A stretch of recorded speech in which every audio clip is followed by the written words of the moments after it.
Alrighty guys, well it's what, 3-4 days later, and the Audi is at the shop already with Nick.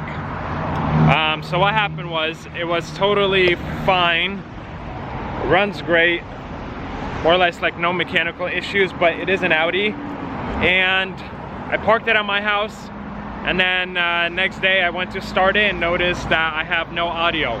So the MMI system is not working. So that screen right there should come out, and then those speakers should come up too.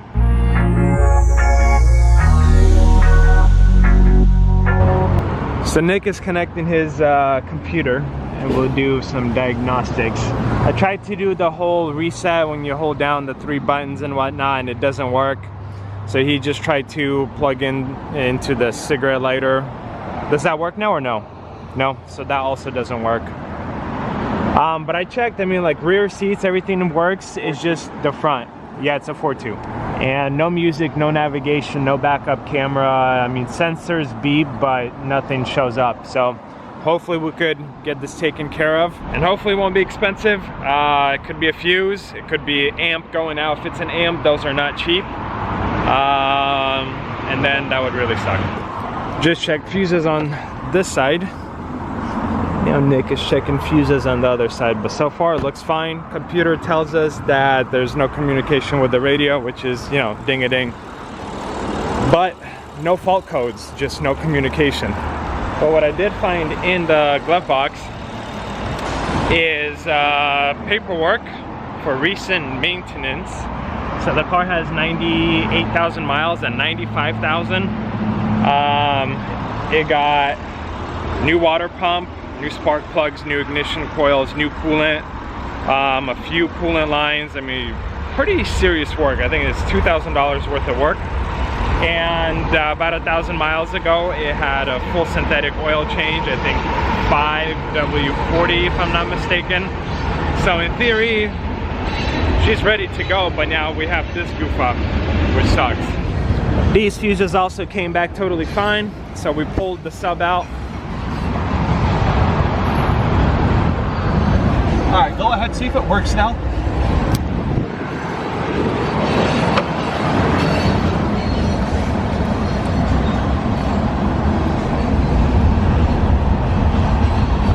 Let's see, it does that, it'll open, and then like 10-15 seconds later, it'll just close.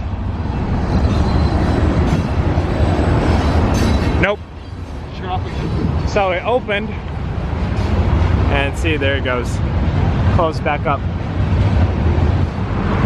Sorry guys, we're kind of on a very busy road, but Nick said one of these cables was disconnected, so maybe from the base it kind of came loose and undone, but nothing. Yeah, it looks like we still have nothing.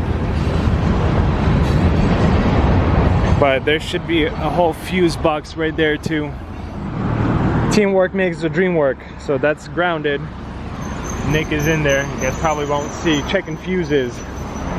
Nick says he found a bad one so far, so we're making good progress. Doesn't mean anything. I know. We don't know which one it is. So, well, yeah, of course. But one bad one is better than checking all of them. Or do you need this? There you go. Checking all of them and all of them being good. At least this gives us some kind of a lead, I suppose. Hopefully this is it. Hopefully it's that easy.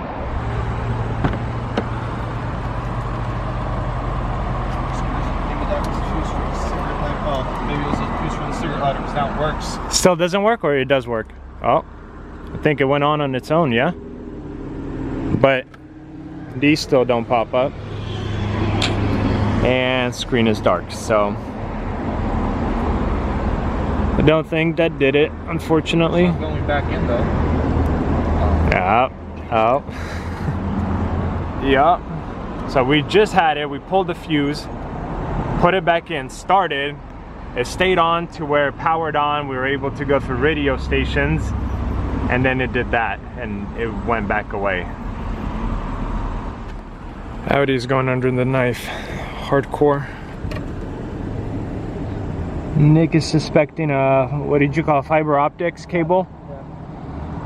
That might be going wonky.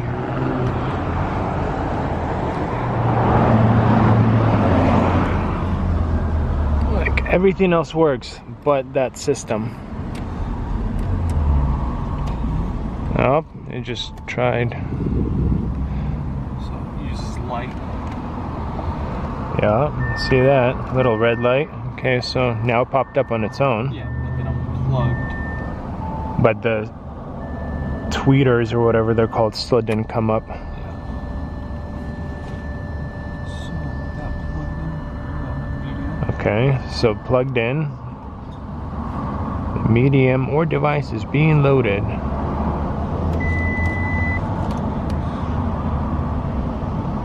And off. So, no, it's not an issue with that. Data bus, diagnostic, J533, okay. Okay, media player position 1, okay.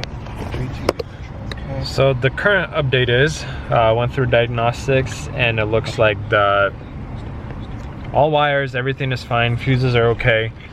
But it seems like one of the modules is down or burning down the whole system, so a faulty module.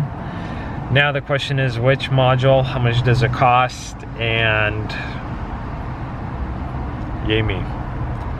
But something along those lines right there. Either that main module or one of the modules inside of it.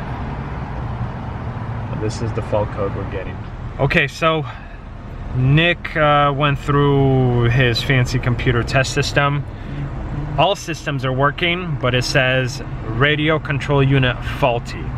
So we are thinking and assuming that it's this unit right here. But we will verify it first. But we will verify it first before we order parts. We're just trying to do a simple Google search of what it looks like because the computer doesn't, you know, give us a part number or something like that. Hey, replace this one. So you do have to do some legwork. Well, we're gonna check power and grounds and stuff going to that radio, CAN bus communication. Pretty much everything that he's saying. So that will be done, and if it looks bad, then I guess that's the part that will need to get replaced. Right now, simple search, if it is this unit that I just showed you guys, it's about $150, $200. A used part, so basically from a parts vehicle. But it fixes the issue, but man, like everything was working fine, and then that's nothing. not the radio unit. Oh, Nick is saying that's not the radio unit. It's probably in the trunk. And if he points at this unit right here, yeah, that that's it. Okay, so that leads us to another problem that the sub most likely caused this issue. Which is why we start looking at, you know, how the wires look here. Because if the sub, but remember you first pulled out a wire and you said it looks a little janky. Well, that's the antenna one right here. Yeah. Okay, so that's our next step. I am back on my lot after a lot of poking, a lot of digging. We are almost sure that it's the one in the trunk, but Nick is going to order a test kit. Says he still needs one. It probably won't hurt to have one for him. So he's like, I'll order it. Once he gets in here, we'll take a look and troubleshoot it just to be, you know, 200% sure before we start dumping parts into it. And once it's confirmed, then I will start looking for a new module. But that's probably, you know, a few days out. I'm going to leave the car here for now, take another vehicle home, just let it sit.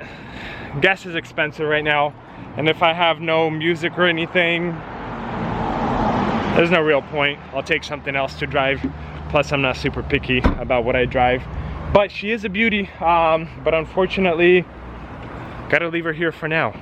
Several days later. Would you look at that? Hey, so Nick got it figured out, right? Got it. He got it. Interesting. What do you think, Noah? Nice. Nice? Okay, let me show you guys what was done. Oh, by the way, yeah, see? And these things came up too. So, as we suspected, it is this radio module right here. And see what he did? He basically disconnected from that module this fiber optics cable, and then plugged in something that will complete the circuit. so it's not connected to that. As soon as he started the car, the screen opened up on its own, the tweeters came out, and it hasn't closed yet, has it? Nope. Nope. So We're able yeah, to. yeah, everything works. So it's been on for what, 30 seconds now, maybe a little bit more, probably a minute and a half. So there we go. So now unplug it real quick. Unplug that cable. wants me to unplug it. I don't know if I'll be able to do it with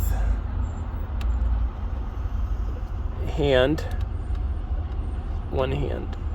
There we go, I did. Let's see if that does anything. Are we expecting it to do anything? Expecting for it to. So tweeters just went in, but that's still open. The jumper is unplugged. Yep, it's unplugged. I got it right here. And tweeters didn't come out. So now I'm assuming this works, but we clearly won't have radio or anything because this is not connected. Exactly. So we go radio. So essentially the problem is that computer... Shut off again. Okay. So go ahead and plug it back in. Plug it back in. I'm showing you guys more or less uncut. Let me actually put this down first. Plug back in. It's plugged in. Yeah, it's back in. But you might have to restart the car. When you go back to this thing, can you go fast? You want me to go fast on this car? We'll see, kiddo. There we go. Tweeters are up. Everything is loading. Okay, so now we know 100% the radio is bad. Okay. But remember, we were getting that code for the gateway, the open circuit. Yep. So now we check with that whether it's gone. But by the looks of it, guys, Nick has done it again. Okay, moment of truth, yeah? Battery. Oh, well, yeah, battery, okay. But Program.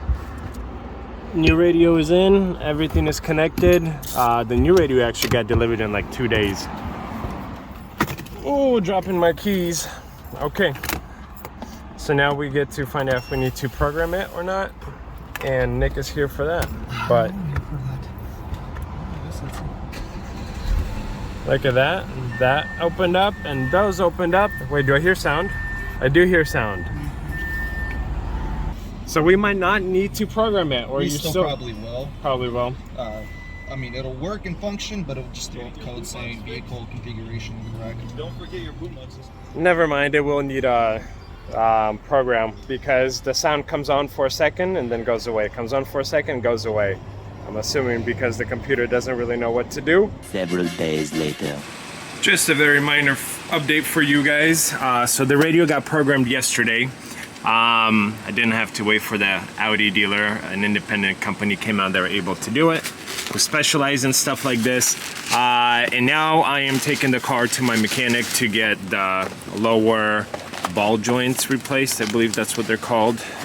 If I could get this opened to show you guys. Basically, this one right here. Because it's not super noticeable, but the car ain't cheap, so I do want it to be like as perfect as it can be. Like lower bumps, you could feel it a little bit. Higher speed, highway and whatnot, it's totally smooth, it's totally fine. But again, I just want it done, and I want it done properly. So hopefully in about 2 days, who knows, maybe today he'll get it replaced and it'll be done. But hopefully, after they are replaced, hopefully that's the only issue. This car will be 100% ready to go, and I've clearly been driving it. Absolutely love this thing. It is so smooth, it has enough power. It's like luxury, luxury, luxury. Fantastic car. Several days later. The A8 is back. It's behind me right here. Beautiful car, but the clunking is still there. So my mistake, I basically told my mechanic, hey, replace this. Kind of told him the symptoms, and he's like, to be honest, I just did what you said. I didn't really look into it to find other potential issues, but it's still clunking a little bit. So the next step for me is to see if it's the struts themselves, because I know sometimes if the bolts are loose, I've had vehicles where the like upper strut bolts and nuts were loose and it would clunk like that. After tightening them down, it was totally fine. But again, aside from that, this thing runs really well. I'm gonna end the video here. This is something kind of down the road for me to figure out. Until then, I have it listed for sale. You know, if anything, I'll come down on price to accommodate for that, or do like an IOU where whoever purchases it, they could leave it with me for, you know, a day or two and we'll take care of it so it's 100% ready to go. But I have other vehicles right now that are kind of higher priority than this one. So thank you for watching. I really appreciate your support. Please consider subscribing. I'll see you guys in another video.